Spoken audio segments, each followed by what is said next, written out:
তাই আপনি যদি মুসলমান হয়ে থাকেন, যদি মুসলমানের ঘর আপনি জন্ম হয়ে থাকে, তাহলে এই কালিমাটুকু একবার হলে পড়ে যাবেন, লা ইলাহা ইল্লাল্লাহু মুহাম্মাদুর রাসূলুল্লাহ সাল্লাল্লাহু আলাইহি ওয়াসাল্লাম।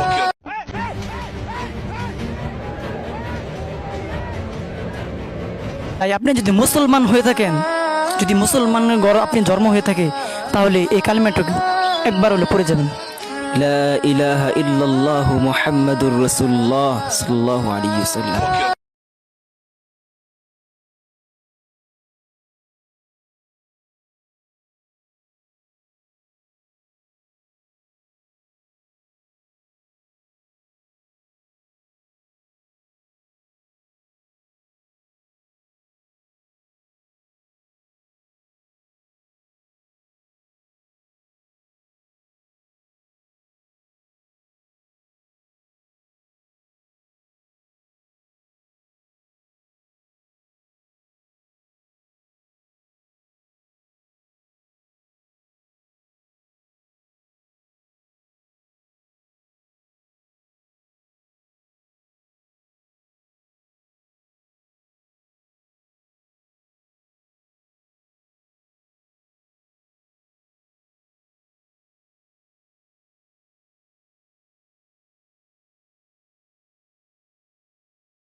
মসজিদে আকসা এটা এমন একটি মসজিদ, যেই মসজিদে আমার নবী মেরাজে যাওয়ার সময় নামাজ পড়েছেন।